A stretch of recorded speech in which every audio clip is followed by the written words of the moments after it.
My name is Marianne, and I'm 60 years old. For most of my life, I believed that love was patient, that love was kind, and that love never failed. I raised my son Daniel with gentle hands and an open heart, thinking that the bond between a mother and child was unbreakable. I was wrong. It started on a Tuesday evening in October. The rain was tapping against my kitchen window like tiny fingers asking to come in, and I was setting the table for our weekly family dinner. Daniel had been coming to these dinners for years, even after he moved out, even after he started his career, even after he became the successful man I'd always dreamed he'd become. These dinners were our tradition, our sacred time, our way of staying connected in a world that seemed to pull families apart. But that night, something felt different. Daniel sat across from me with his shoulders tense, his eyes avoiding mine, his phone face down on the table like a barrier between us. His girlfriend Sarah had been in his life for about 6 months, and I'd been trying so hard to be welcoming, to be the kind of mother-in-law I wished I'd had when I was young. I wasn't trying to interfere. I was just trying to love. "How's Sarah doing these days?" I asked, my voice as gentle as I could make it. It was such a simple question, the kind mothers ask because they care, because they want to know about the people who matter to their children. I was cutting a piece of roast beef as I spoke, my hand steady, my tone casual. I thought it was safe territory. The silence that followed felt like death itself had entered my dining room. Daniel's fork clattered against his plate with a sound that made me jump. His face twisted into an expression I'd never seen before. Not anger, but something colder, something that made my blood freeze in my veins. He stood up so quickly that his chair scraped against the hardwood floor, the sound sharp and accusatory in the quiet house. "Don't talk to me again if you're going to be nosy like this." The words came out like bullets, each one finding its mark in my chest. His voice was loud enough that my neighbors probably heard, harsh enough that it seemed to echo off the walls long after he'd finished speaking. I felt my hands begin to tremble. The knife I'd been using to cut the roast beef suddenly felt heavy, foreign, like it belonged in someone else's kitchen. My heart didn't just break. It shattered into pieces so small I knew I'd never find them all. This was my Daniel, my boy, the child I'd rocked to sleep during thunderstorms, the teenager I'd stayed up late helping with homework, the young man I'd cheered for at every graduation, every achievement, every milestone. I looked around the table at the other family members who'd witnessed this moment. My sister Linda, my brother-in-law Tom, their twin daughters who were visiting for the weekend. Not one of them said a word. Not one of them looked at me with sympathy or reached out to touch my shoulder or told Daniel that speaking to his mother that way was unacceptable. They all suddenly found their plates fascinating, their food requiring their complete attention, their napkins needing careful adjustment. The silence stretched on forever, broken only by the sound of Daniel gathering his jacket and keys, the front door slamming behind him like the final punctuation mark on our relationship. I sat there in my own dining room, surrounded by people who claimed to love me, feeling more alone than I'd ever felt in my entire life. That night, after everyone had left and I was washing dishes by myself, my hands still shaking, I replayed the moment over and over in my mind. What had I done wrong? How had a simple question about his girlfriend become grounds for such cruelty? I'd raised Daniel to be respectful, to be kind, to remember that words have power and consequences. Where had I failed him? Where had I failed myself? If you enjoy stories about real human emotions and the complicated relationships that shape our lives, please subscribe to our channel. We're working toward 1,000 subscribers, and your support means everything to us. And please comment below to let us know what city you're watching from. Your engagement helps us share these stories with more people who need to hear them. I spent the next 3 weeks waiting for an apology that never came. I sent Daniel text messages that went unanswered. I left voicemails that disappeared into the digital void.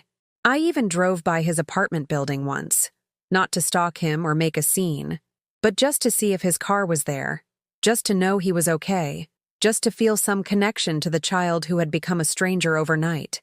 The house felt different without him. Every corner held memories of the life we'd built together. The reading nook where I'd taught him to love books, the kitchen where he'd helped me bake cookies for school fundraisers, the living room where we'd watched movies on Friday nights when other kids his age were out causing trouble. I'd been so proud of our closeness, so grateful that I'd managed to raise a good man despite doing it mostly alone after his father left when Daniel was only 3. Now, those memories felt like accusations, evidence of a love that had apparently been one-sided all along. The weeks that followed felt like watching a slow-motion car accident that I was powerless to stop. Every day, I discovered new ways that Daniel was deliberately cutting me out of his life, each rejection more calculated and painful than the last. I found out about his promotion at the bank from my neighbor Mrs. Henderson, who'd heard it from her daughter who worked in the same building. A promotion I would have celebrated with him, a success I would have been so proud to share. Instead, I learned about my own son's achievements like a stranger hearing gossip at the grocery store. The realization hit me like a physical blow. I wasn't even worth a phone call to share good news anymore. 2 weeks later, I discovered he'd changed his emergency contact at work. I only knew because his colleague Janet called me by mistake when Daniel had a minor accident in the parking garage. "Oh, I'm sorry, Mrs. Morrison," she said, confusion evident in her voice. "I thought you were still his emergency contact, but apparently he's updated his information." The line went quiet for a moment before she added, "I hope everything's okay between you two." Everything was not okay. Everything was falling apart in ways I didn't know how to fix. The worst part wasn't the silence. It was discovering that other people knew things about my son's life that I didn't. My sister Linda mentioned casually during one of our phone calls that she'd seen Daniel and Sarah at the new Italian restaurant downtown, looking very serious, as they discussed what appeared to be wedding planning materials spread across their table. Wedding planning. My son was potentially planning to get married, and I was learning about it secondhand from someone who'd merely spotted them through a restaurant window. "Did he mention anything to you about an engagement?" Linda asked, her voice careful in the way people use when they're trying not to step on emotional landmines. "No," I whispered, the words scraping against my throat like broken glass. "He hasn't mentioned anything to me about anything." I could hear Linda's sharp intake of breath, the pause that meant she was trying to figure out how to respond to information she clearly hadn't expected. "Marianne, honey, I'm sure he's just... You know how young people are these days. They get so caught up in their own lives." But I knew it was more than that. This wasn't absent-mindedness or the natural busyness of young adulthood. This was intentional exclusion, systematic removal of me from his life in ways that felt designed to hurt as much as possible. The breaking point came 3 weeks after our disastrous dinner, when I received an invitation in the mail, not to Daniel's potential wedding, but to his girlfriend Sarah's birthday party. The invitation was addressed to multiple family members, a group celebration at a local restaurant. My name was conspicuously absent from the list, but the invitation had been sent to my address, meaning someone had deliberately ensured I would see it while making it clear I wasn't welcome. I sat in my kitchen holding that piece of cardstock, reading the elegant script that announced a celebration I wouldn't be attending. For a young woman I'd been trying so hard to welcome into our family. The date was a Saturday evening, the same Saturday evening that had traditionally been reserved for our family dinners. The tradition Daniel had now apparently replaced with events that didn't include me. That night, I called Daniel's number one more time. I'd rehearsed what I wanted to say, practiced keeping my voice calm and non-confrontational. I just wanted to understand what I'd done wrong, wanted to know how to fix whatever had broken between us. The phone rang once before going directly to voicemail. Not the voicemail of someone whose phone was busy or turned off, the immediate redirect that meant my number had been blocked. My own son had blocked my phone number. I set the phone down on my kitchen counter and looked around the house where I'd raised him, where I'd sacrificed so much to give him the kind of childhood I'd never had.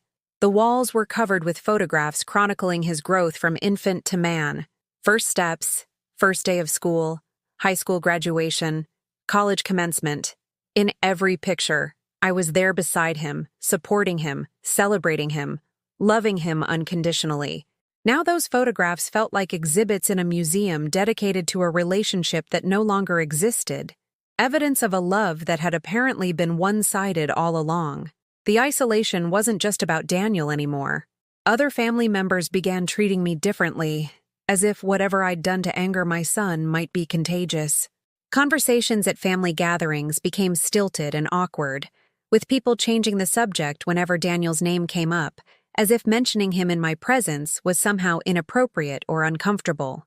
My brother-in-law Tom, who'd always been friendly and talkative, now avoided eye contact and found reasons to be busy whenever I tried to engage him in conversation. Linda still called me regularly, but our conversations felt strained, carefully edited to avoid topics that might be painful or controversial.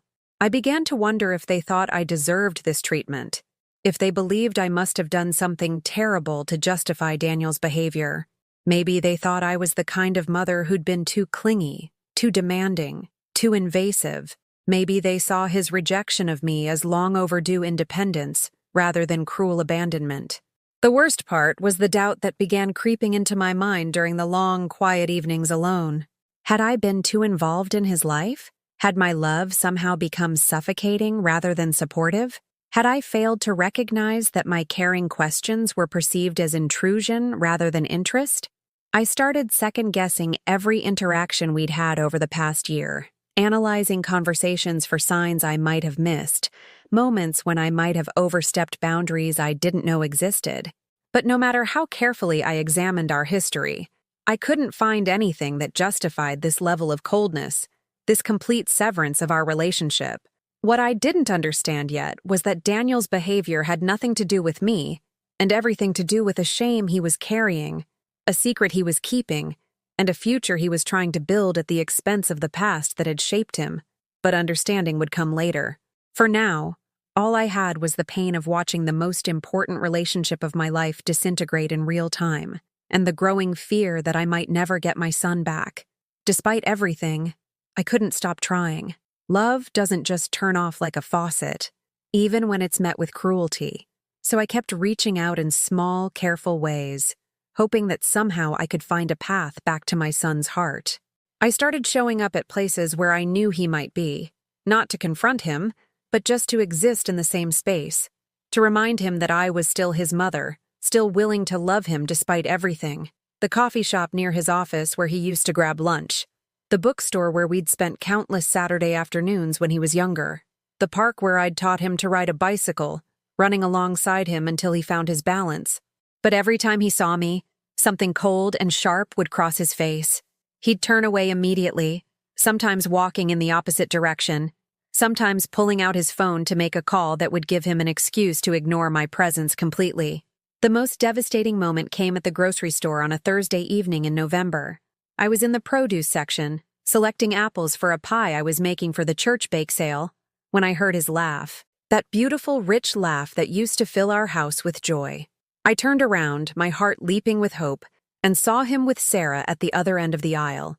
They were choosing vegetables together, and she was saying something that made him smile in a way I hadn't seen in months.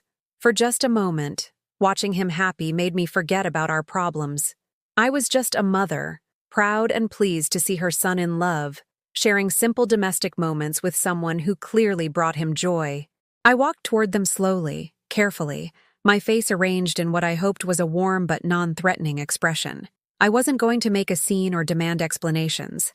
I just wanted to say hello, maybe compliment Sarah on the lovely scarf she was wearing, perhaps make a small step toward healing whatever had broken between us. "Daniel?" I said softly when I was close enough that he couldn't pretend he hadn't seen me. He looked up, and for just an instant, I saw something in his eyes. Surprise, maybe even a flicker of the old warmth. But then his expression hardened, as if he'd remembered something that transformed me from his mother into an unwelcome stranger. "Come on," he said to Sarah, not even acknowledging that I'd spoken. "Let's go to a different store." Sarah looked confused, glancing between us with obvious discomfort. "But we haven't finished." "Now," Daniel said, his voice sharp enough that other shoppers turned to look. He took Sarah's arm and guided her away from me, abandoning their half-filled cart right there in the produce section. I stood frozen between the apple display and the leafy greens, watching my son flee from me as if I were some kind of threat. Other customers stepped around me carefully, probably wondering why a 60-year-old woman was standing motionless in the middle of the grocery store, tears streaming down her face. That night, I did something I hadn't done since Daniel was a little boy afraid of monsters under his bed. I got down on my knees beside my bed and prayed. Not the formal, practiced prayers from church services, but the desperate, incoherent pleading of a mother whose heart was breaking in ways she didn't know how to endure. "Please," I whispered into the darkness of my bedroom. "Please help me understand what I did wrong. Please help me find a way back to my son. Please don't let this be the end of our story." 2 weeks later, I learned that Daniel and Sarah had gotten engaged. Not from him, of course. Not even from family. I found out when Sarah's engagement announcement appeared in the local newspaper's society section, a formal photograph of the happy couple, with a story about their careers, their shared interests, and their wedding plans for the following spring. The article mentioned Daniel's professional achievements, Sarah's education and volunteer work, their plans for a honeymoon in Italy. It talked about their family's excitement about the upcoming celebration. But when they listed the family members who were thrilled about the engagement, my name was conspicuously absent. Sarah's parents, siblings, grandparents, all mentioned. Daniel's family was represented only by his Aunt Linda and Uncle Tom Morrison, who described Daniel as a wonderful nephew. They're proud to welcome Sarah into their family. I wasn't even acknowledging as existing, let alone as the woman who'd raised him, supported him, sacrificed for him, loved him unconditionally for 27 years. I had been erased from his story as completely as if I'd never been part of it at all. The newspaper sat on my kitchen table for 3 days before I could bring myself to throw it away. I kept reading that article, hoping I'd missed something, hoping there was some mention of me hidden in the words I'd already memorized. But there was nothing. In the story of my son's happiness, I simply didn't exist. I began to understand that this wasn't just about anger over a question I'd asked at dinner. This was systematic elimination, careful erasure of my role in his life. Daniel wasn't just angry with me. He was ashamed of me, ashamed of where he came from, ashamed of the modest house I'd provided, ashamed of the sacrifices I'd made to give him opportunities I'd never had. The worst part was realizing that other people could see what was happening and were choosing to say nothing. At church, members of the congregation who'd known our family for years would ask about Daniel with carefully neutral expressions, as if they'd heard rumors but weren't sure what to believe. When I'd mention missing him, they'd nod sympathetically, but change the subject quickly, clearly uncomfortable with the evidence that something was deeply wrong. My sister Linda started avoiding conversations about family entirely. When I'd try to talk about the pain I was experiencing, she'd interrupt with suggestions about hobbies I should try, or places I should travel, as if my heartbreak was just a phase that could be cured with sufficient distraction. "Maybe you should take up gardening," she'd say when I'd try to explain how much I missed my son. "Or join that book club Mrs. Peterson started. You need to focus on your own life now." But Daniel wasn't just part of my life. He was the center of it, the purpose that had given meaning to everything I'd done for the past 27 years. Suggesting I simply focus on other things was like suggesting I stop breathing and take up swimming instead. The isolation was complete now. I existed in a strange limbo where I was still Daniel's mother in my heart, still carried all the love and worry and pride that had defined my identity for decades, but had no way to express those feelings, no connection to the person who had made them necessary in the first place. I was invisible in my own story, a ghost haunting the edges of a life I'd helped create, but was no longer welcome to witness. And the worst part was that I still loved him, despite everything, despite the cruelty and the coldness and the systematic erasure of our relationship. I still loved my son, with the same fierce, protective intensity I'd felt the first time I held him in my arms. That love was becoming my prison, binding me to someone who had decided I was no longer worthy of his time or consideration. But I didn't know how to stop loving him, didn't know how to protect myself from the daily pain of caring about someone who apparently despised my very existence. I just knew that something had to change. I couldn't continue living in this state of constant rejection and heartbreak forever. But I had no idea that change was already coming, in ways I never could have imagined. By December, I had stopped trying. The fight had gone out of me like air from a punctured balloon, leaving me deflated and hollow in ways I'd never experienced before. I began to understand what people meant when they talked about dying from a broken heart. Not the dramatic, sudden death of movies, but the slow, grinding erosion of everything that made life worth living. I stopped checking my phone for messages that would never come. I stopped driving past places where I might see Daniel. I stopped asking family members if they'd heard from him. The hope that had sustained me through months of rejection finally withered and died, leaving behind something that felt like acceptance, but was really just exhaustion. My house, which had once been filled with the warmth of family dinners and holiday celebrations, became a museum of memories I could no longer bear to revisit. I boxed up the photographs that showed Daniel and me together, not because I was angry, but because looking at them hurt too much. The happy faces in those pictures belonged to people who no longer existed, a mother and son who'd been replaced by strangers living separate, disconnected lives. Christmas was approaching, and for the first time in 27 years, I wouldn't be spending it with my son. The tradition we'd maintained through his childhood, his teenage years, his college days, and the early years of his independence, gone, as if it had never mattered at all. I sat at my kitchen table on a gray Tuesday morning in mid-December, staring at the Christmas card I'd written to Daniel and Sarah. I'd spent an hour composing it, trying to find words that were warm but not desperate, loving but not intrusive. I'd written about hoping they were happy, about wishing them well in their new life together, about missing them both. But as I read it over for the 10th time, I realized how pathetic it sounded.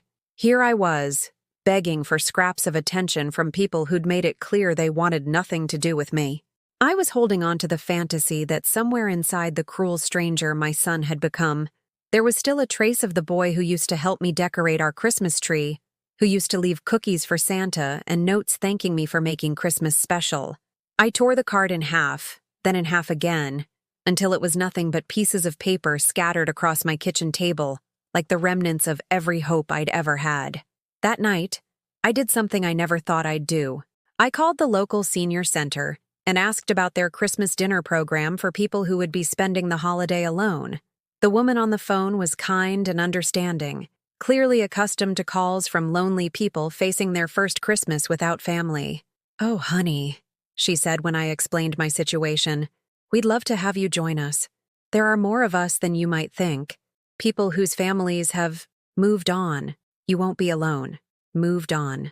Such a gentle way to describe abandonment. Such a polite euphemism for the kind of rejection that left 60-year-old women signing up for charity dinners because their own children couldn't bear to share a meal with them. The week before Christmas, I was cleaning out Daniel's old bedroom, finally ready to convert it into something useful, a sewing room or home office, rather than a shrine to a relationship that no longer existed. In the back of his closet, behind old school papers and forgotten textbooks, I found a shoebox I'd never seen before. Inside were letters I'd written to him during his first year of college, when he was homesick and struggling to adjust to life away from home. Letters where I'd encouraged him to be brave, reminded him how proud I was of his accomplishments, shared news from home that I thought would make him smile.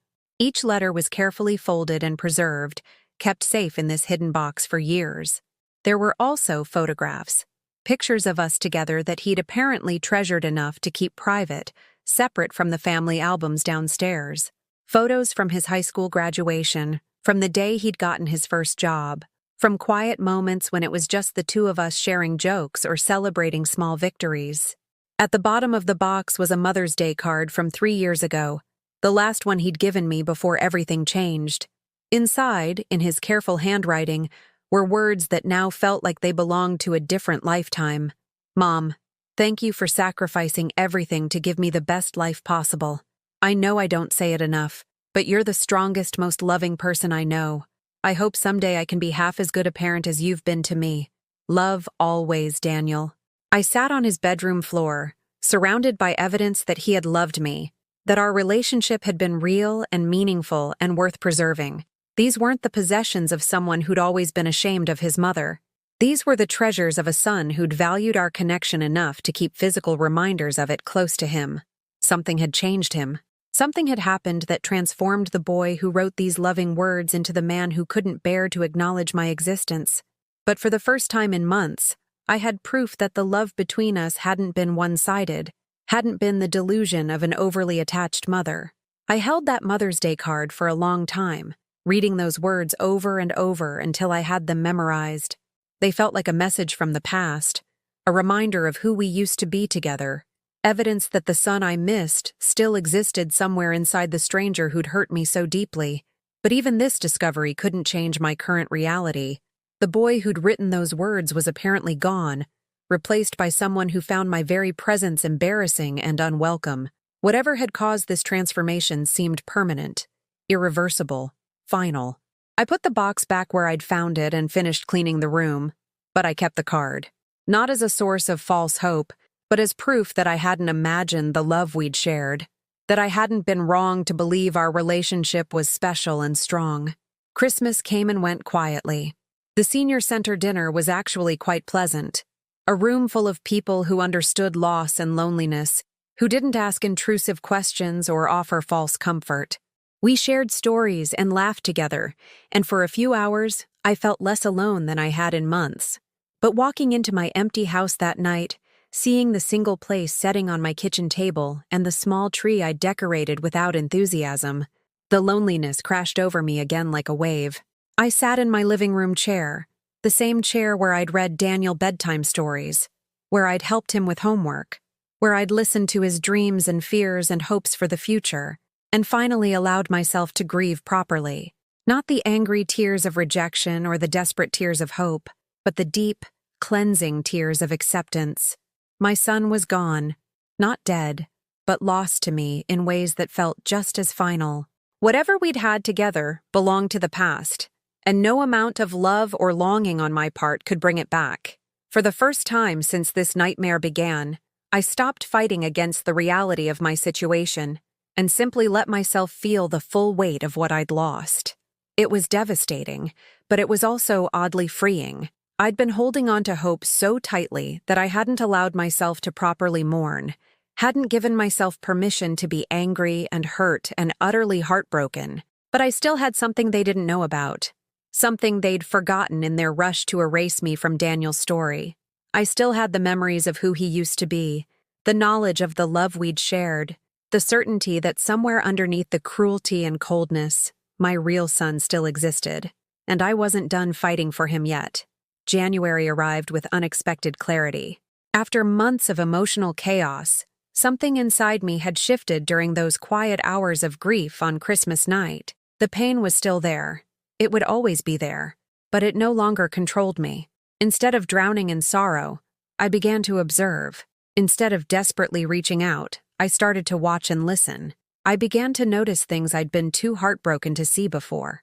Small details that didn't make sense when viewed individually, but together painted a picture of something I was only beginning to understand. Like the way Daniel's voice had sounded different during those last few months before our relationship exploded. Not just angry or distant, but strained, as if he was working very hard to be someone he wasn't naturally meant to be. I remembered conversations where he'd seemed to catch himself mid-sentence, correcting his grammar or changing words that were perfectly fine into something more formal, more polished. I thought about the new clothes he'd started wearing, expensive suits that replaced the comfortable business casual attire he'd always preferred, the way he'd begun speaking differently about his job, using corporate jargon that sounded rehearsed rather than natural, the subtle changes in his posture, his mannerisms, even the way he held his coffee cup, as if he was performing a role rather than simply being himself. Most tellingly, I remembered the way he'd started talking about our family history, where he used to speak proudly about how we'd made it through tough times together, how we'd built a good life despite my modest income and his father's absence. He'd begun to seem uncomfortable when those topics arose. He'd change the subject quickly, or make vague references to different priorities, and moving forward, the woman at the library where I'd worked for 30 years, Margaret, helped me see what I'd been missing. We were having coffee one afternoon in late January when she mentioned seeing Daniel at an upscale restaurant downtown, the kind of place with valet parking and prices that would make a retired librarian faint. He seemed nervous, she said thoughtfully, stirring her coffee with the careful consideration of someone who'd spent decades observing human behavior. Not happy nervous, like someone on a romantic date. More like performance nervous, like he was trying very hard to impress someone and wasn't sure he was succeeding. "Did you see who he was with?" I asked, though I already suspected the answer. A young woman, very polished, very expensive looking, and an older couple who seemed to be her parents, based on the resemblance. Margaret paused, studying my face carefully. Marianne, have you met this girlfriend's family?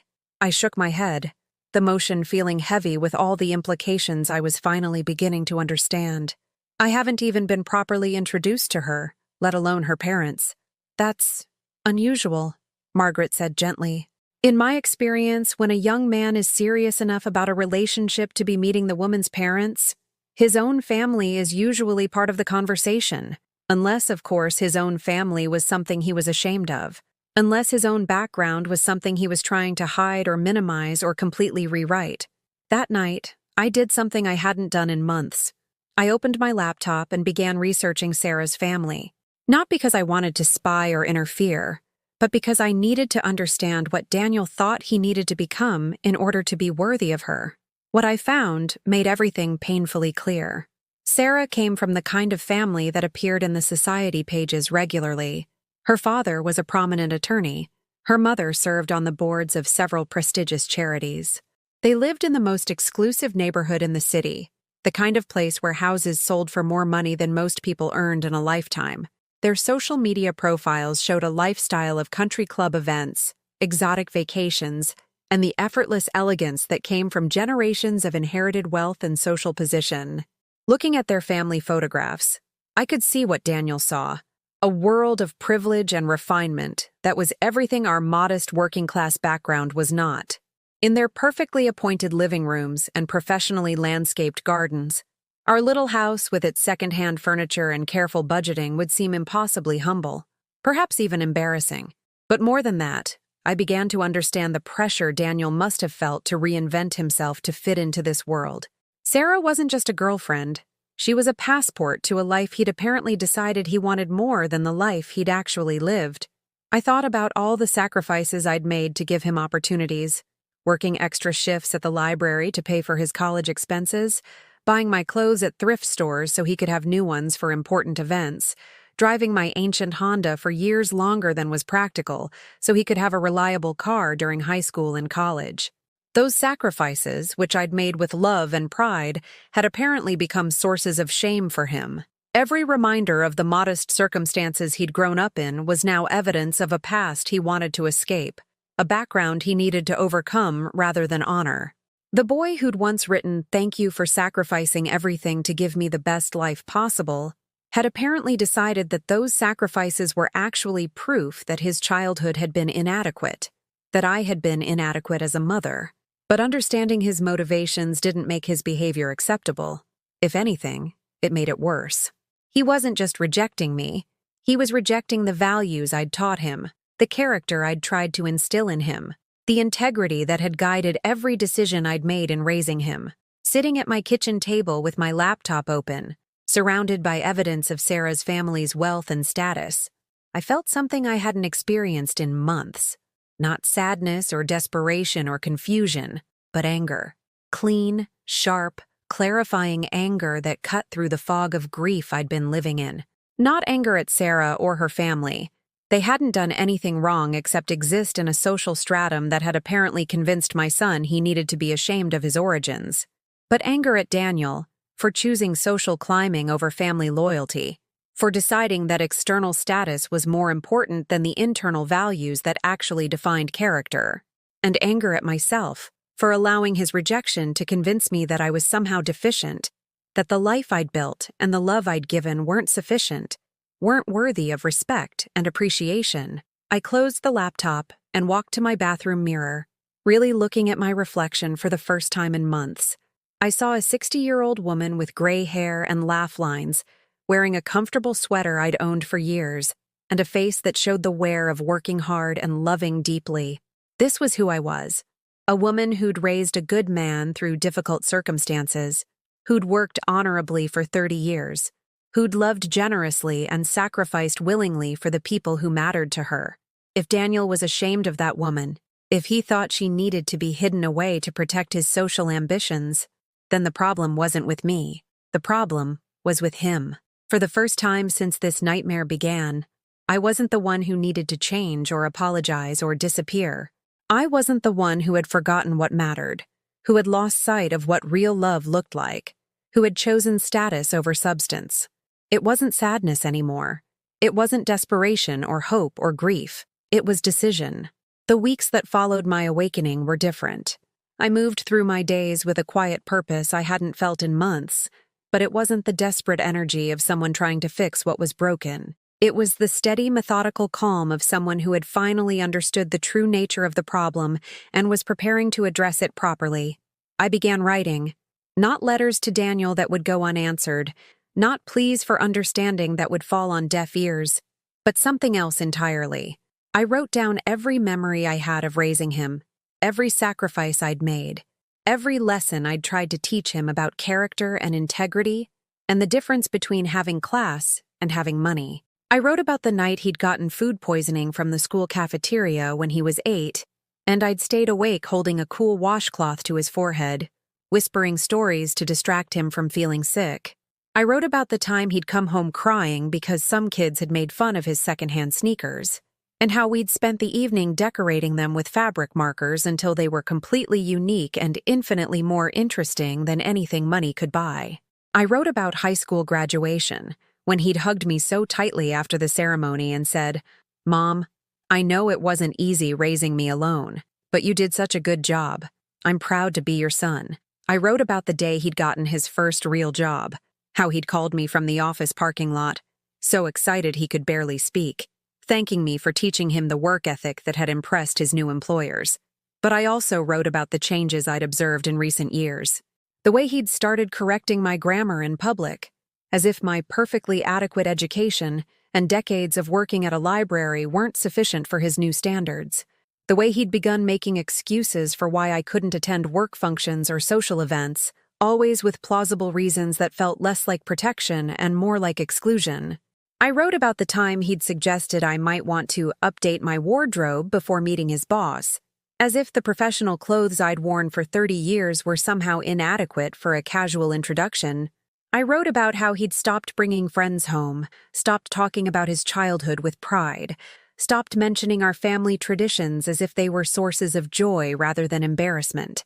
The act of writing clarified everything. I could see the timeline of his transformation, the gradual erosion of his values as he'd begun prioritizing social status over personal integrity. More importantly, I could see that this wasn't about me being insufficient. It was about him losing sight of what actually mattered. While I was documenting our history, something unexpected was happening in Daniel's world. Small cracks were beginning to show in the perfect facade he'd been trying to maintain. I learned this through Margaret, who heard it from her daughter who worked in Daniel's building. Apparently, there had been some kind of incident at the office where Daniel had been caught exaggerating his background to impress clients. Nothing illegal, but professionally embarrassing. Stories about family connections he didn't have, educational experiences that had been embellished, social credentials that didn't quite match reality. Sarah came to the office afterward, Margaret told me during one of our coffee meetings. My daughter said she looked concerned, not angry exactly, but like someone who was starting to wonder what else might not be exactly as it seemed. I felt no satisfaction in this news, no sense of vindication or "I told you so." If anything, I felt sad for Daniel, imagining the pressure he must be under to constantly perform, to always be something other than his authentic self. Living a lie was exhausting, and eventually, lies had a way of catching up with the people who told them. But I also felt something else, a growing certainty that the truth would emerge eventually, with or without my intervention. Daniel was building his new life on foundations of sand, and sooner or later those foundations would shift. In mid-February, I made a decision that surprised even me. I bought a beautiful card, not one of the desperate, pleading messages I'd written before, but something simple and elegant.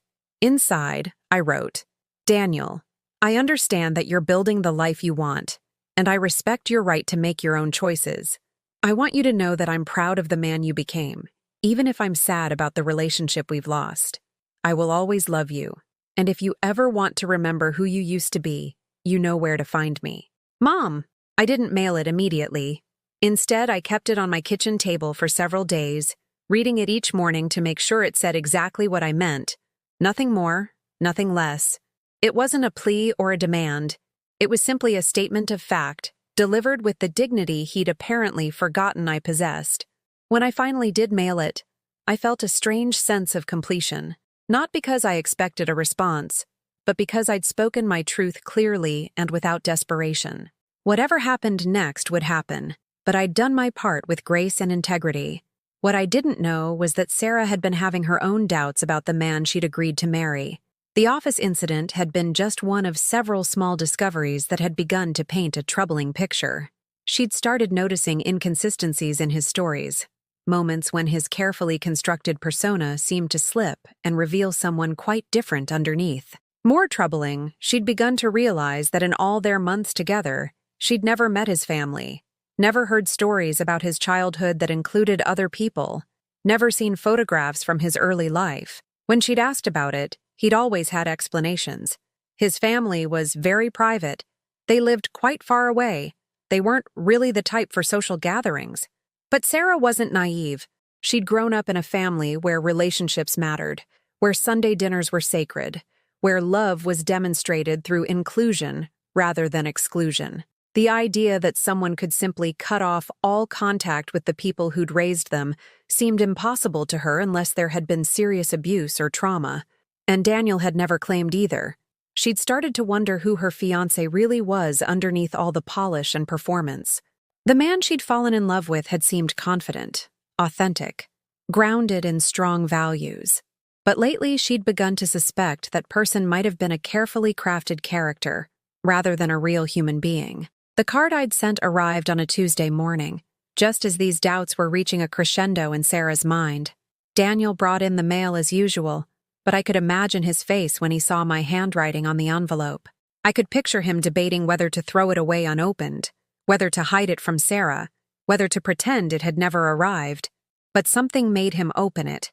Maybe curiosity, maybe guilt, maybe just the inability to completely kill the part of him that remembered loving me. And when he read my words, simple, dignified, loving, something inside him cracked just a little bit more. The facade was becoming harder to maintain. The pressure of constantly being someone he wasn't was taking its toll.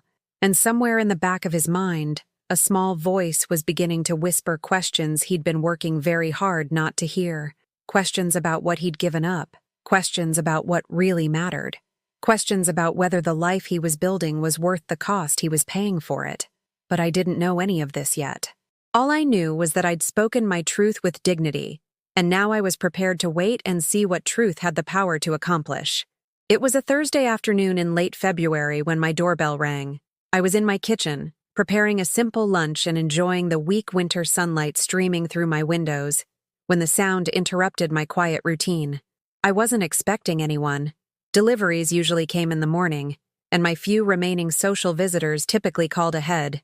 When I opened the door, Sarah stood on my front porch. She looked nothing like the polished, confident young woman I'd glimpsed from a distance at the grocery store. Her usually perfect hair was disheveled, her expensive coat was wrinkled as if she'd been wearing it for days, and her eyes were red-rimmed with tears that looked fresh. But what struck me most was the way she held herself, not with the casual entitlement of someone accustomed to privilege, but with the uncertain posture of someone whose world had just shifted in ways she didn't understand. "Mrs. Morrison?" she said, her voice barely above a whisper. "I'm Sarah, Daniel's fiancé. Could I please come in?" For a moment, I couldn't speak. This was the woman whose family's wealth and status had apparently convinced my son to be ashamed of his own mother. This was the person for whom he'd rewritten his history, erased his family, and transformed himself into someone unrecognizable. I'd imagined her as cold, calculating, someone who would demand that her fiancé come from the right kind of background. Instead, I saw a young woman who looked lost and heartbroken, standing on my doorstep in obvious distress. "Of course," I said, stepping aside to let her in. "Please, come in. Can I make you some tea?" She nodded gratefully, following me into the kitchen where I'd spent countless hours feeding my son, helping him with homework, listening to his dreams and fears. If she noticed that the house was modest, that the furniture was comfortable rather than expensive, that everything spoke of careful budgeting rather than casual affluence, she didn't show it. She just sat down at my kitchen table and began to cry. Not the pretty, delicate tears of someone worried about their appearance, but the deep, ugly sobs of someone whose heart was breaking in real time. I made her tea and waited, the way I'd learned to wait with Daniel when he was upset, giving her time to find her words without pressure or judgment. "I don't know where else to go," she finally said, accepting the mug I offered with shaking hands. "I don't know who else would understand." "What's happened?" I asked gently, sitting across from her at the same table where Daniel and I had shared thousands of meals, where I'd taught him about kindness and honesty and the importance of treating people with respect, regardless of their circumstances. Sarah looked up at me with eyes that held a pain I recognized, the pain of discovering that someone you loved wasn't who you thought they were. "I found out about you," she said simply, "about how he's been treating you, about the lies he's been telling, about everything." The story that poured out of her over the next hour was both heartbreaking and infuriating. Sarah had grown increasingly troubled by Daniel's evasiveness about his family, his reluctance to share stories from his childhood, his strange nervousness whenever certain topics arose. When she'd pressed him about meeting his mother, he'd told her I was difficult, that I had boundary issues, that introducing her to me would be complicated in ways that would be hard for her to understand. "He made it sound like you were some kind of toxic person," she said, her voice thick with shame. "Like you were manipulative or controlling or just, I don't know, someone who would cause problems for us." But Sarah's own mother had raised her to believe that family relationships mattered, that love meant inclusion rather than exclusion. The more Daniel avoided the topic, the more concerned she became. Finally, 2 days ago, she'd done what I had done. She'd researched Daniel's background, trying to understand what he was so determined to hide. What she'd found was the newspaper article about my retirement from the library, complete with a photograph and a brief story about my 30 years of service to the community. The article mentioned my son Daniel with obvious pride, describing him as a successful young professional who credits his mother's dedication to education for inspiring his own career achievements. "You looked so normal," Sarah said, her voice breaking again. "So kind and proud and just like a regular mom who loved her son. I couldn't understand why he was so ashamed of you." So she'd confronted him directly, showing him the article and demanding to know why he'd been lying about his family. The confrontation had been devastating. Faced with undeniable evidence, Daniel had finally told her the truth. Not the whole truth, but enough to shatter the image he'd been trying to maintain. "He told me you were beneath us," Sarah said, the words coming out like they tasted bitter in her mouth. "He said you were working class, that you wouldn't fit in with my family, that bringing you around would be embarrassing for everyone involved. He said he'd worked too hard to build his reputation to have it damaged by associations with people who didn't understand proper society." The words hit me like physical blows, even though I'd suspected this was his thinking. Hearing it confirmed, knowing that my son had spoken about me with such casual cruelty to the woman he claimed to love, was almost more than I could bear. But Sarah wasn't finished. "That's when I realized I didn't know him at all," she continued, her hands wrapped around the tea mug as if trying to absorb its warmth. "The man I fell in love with talked about integrity and character and the importance of loyalty. He said he valued authenticity over pretense, substance over style. But here he was, telling me that his own mother, the woman who raised him and sacrificed for him, was somehow not good enough for us to acknowledge." She looked up at me with eyes that held both apology and determination. "I told him that anyone who could be that cruel to their own family wasn't someone I could marry. I told him that if he was ashamed of where he came from, I was ashamed of who he'd become. And then I left." The silence that followed was filled with the weight of everything that had been revealed. Sarah had discovered what I'd been trying to understand for months, that Daniel had become someone neither of us recognized, someone whose values had been so corrupted by social ambition that he could justify abandoning the people who'd loved him most. "Mrs. Morrison," Sarah said, reaching across the table to touch my hand, "I am so sorry. I'm sorry that he made you feel like you weren't good enough. I'm sorry that he's been hiding you like you were something shameful. I'm sorry that I believed his lies without questioning them more carefully."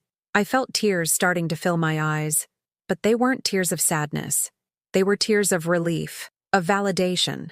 of finally being seen and understood by someone who mattered in Daniel's life. "You don't need to apologize," I told her. "You didn't know, and you did the right thing when you found out." "I don't know what to do now," she admitted. "I love him, or I love who I thought he was. But I can't be with someone who treats family the way he's treated you. My parents raised me to believe that how someone treats their family is how they'll eventually treat you." Smart parents, I thought. Much smarter than the mother who'd been so desperate to maintain a connection with her son that she'd allowed herself to be treated like an embarrassing secret. "What do you want to do?" I asked. Sarah was quiet for a long moment, staring into her tea as if it might contain answers to questions she'd never expected to face. "I want to understand how someone can change so completely," she said finally. "I want to know if the man I fell in love with was ever real, or if it was all just performance.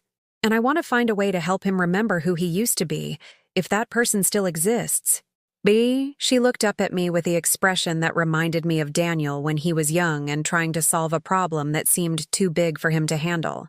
"Would you help me try to reach him? Would you help me show him what he's lost and what he's becoming?" For the first time in months, I felt something that might have been hope. Not the desperate clinging hope I'd carried before, but something stronger and more purposeful. Hope with a plan, hope with an ally, hope with the power to create real change. "Yes," I said, "I'll help you. But we're going to do this right. We're going to show him exactly who he used to be and exactly who he's become. And then we're going to let him choose which person he wants to be going forward." The day everything changed had finally arrived, but it wasn't changing the way I'd expected. It was better.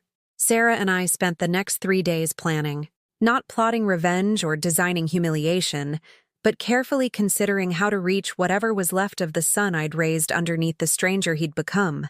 We decided that truth, delivered with dignity, and witnessed by the people whose opinions he'd worked so hard to court, would be more powerful than any angry confrontation.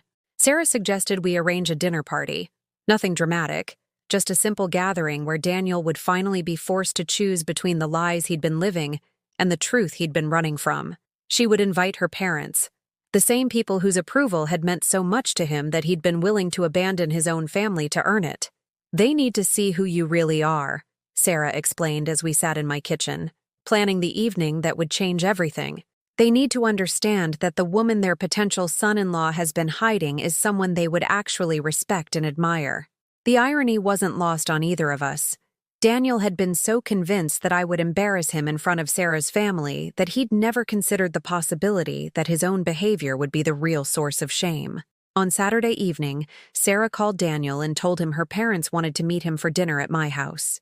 She presented it as a surprise she'd arranged, a gesture of reconciliation after their recent argument. She didn't lie about where they would be eating, but she didn't volunteer information about who would be hosting either.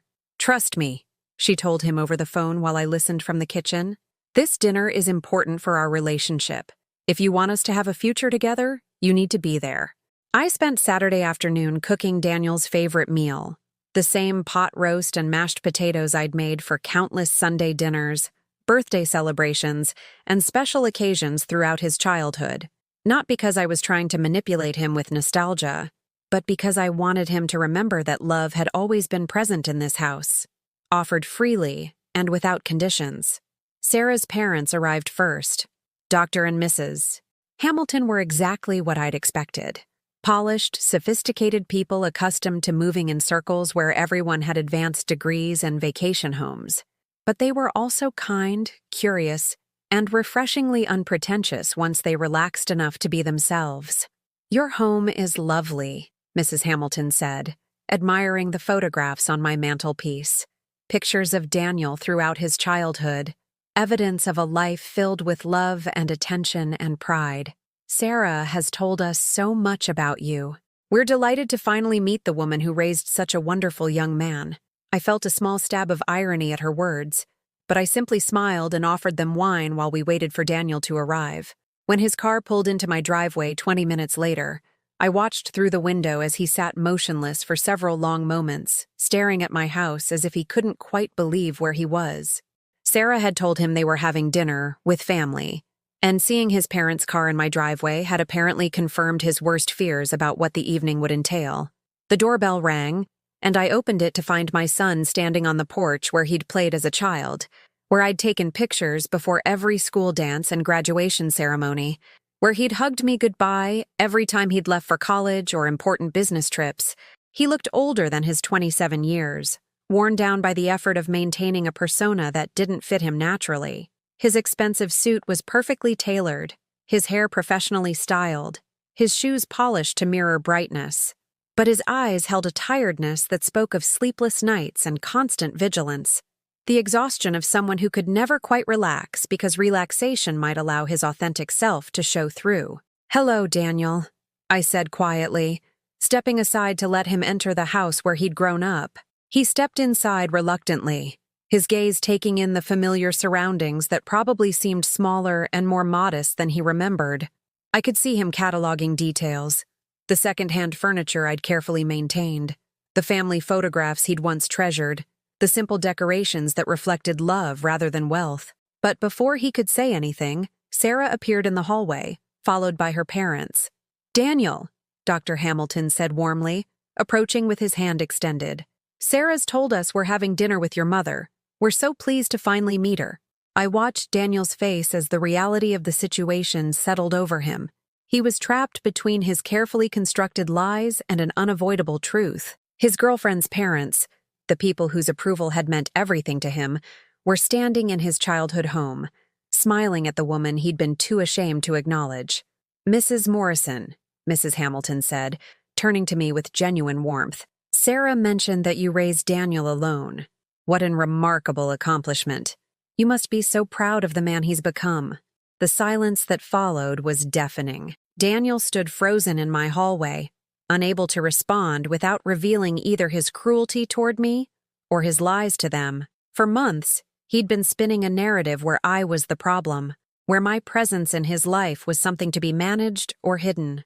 Now he was faced with the reality that the people he'd wanted to impress actually found my existence admirable rather than embarrassing. "Shall we sit down for dinner?" I said gently, guiding everyone toward the dining room where the table was set with my grandmother's china, not expensive but beautiful in its simplicity and made precious by the memories attached to each piece. The meal that followed was unlike anything any of us had expected. Dr. and Mrs. Hamilton, freed from their formal social roles, proved to be excellent conversationalists who genuinely wanted to know about my life, my work, my experiences raising Daniel.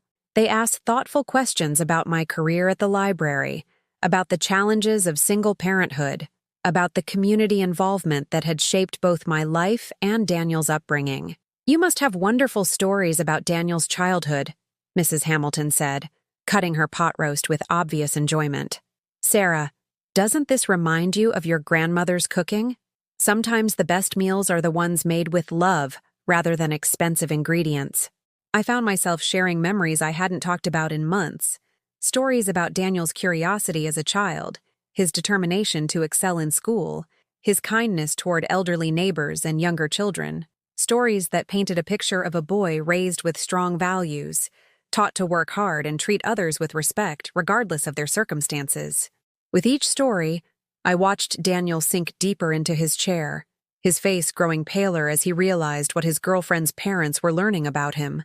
Not the sanitized version of his childhood he'd apparently been presenting, but the real story of a working-class boy whose mother had sacrificed everything to give him opportunities she'd never had. "It sounds like you did an extraordinary job with very limited resources," Dr. Hamilton said, raising his wine glass in a small salute. "The values you instilled in Daniel are exactly the qualities that impressed us about him when Sarah first brought him home." "Actually," Sarah said quietly, setting down her fork and looking directly at Daniel, "there's something I need to tell you both." The room fell silent. Daniel looked like a man facing execution, while Sarah's parents waited with the polite attention of people who sensed something important was about to be revealed. "Daniel has been telling us that his family was difficult, that his mother had boundary issues and would be inappropriate to include in our social circle.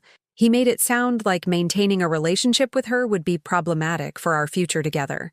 Mrs. Hamilton's fork paused halfway to her mouth. Dr. Hamilton set down his wine glass with careful precision. The temperature in the room seemed to drop several degrees as the implications of Sarah's words sank in. "I'm sorry, Doctor," Hamilton said slowly, his voice carrying the controlled anger of a man who valued honesty above all else. "Are you saying that you've been ashamed of your mother? That you've been deliberately excluding her from your life because you thought she would embarrass you?" Daniel opened his mouth, but no words came out. How could he explain that the woman sitting at the head of the table, the woman who'd just served them a delicious meal in a home filled with love and memories, was the same person he'd described as too problematic to acknowledge? "Daniel," I said gently, my voice carrying none of the anger or hurt I'd carried for so many months, "would you like to tell them about the real reason you've been avoiding me?" He looked at me with something that might have been relief mixed with terror. Finally, the weight of maintaining his lies had become heavier than the fear of telling the truth. "I was ashamed," he whispered, the words barely audible. "Not of you, but of where I came from, of being working class, of having a mother who shops at thrift stores and drives an old car and doesn't know the right wines to serve or the right things to say at fancy parties." The confession hung in the air like a physical presence, ugly and undeniable. "You were ashamed, Mrs.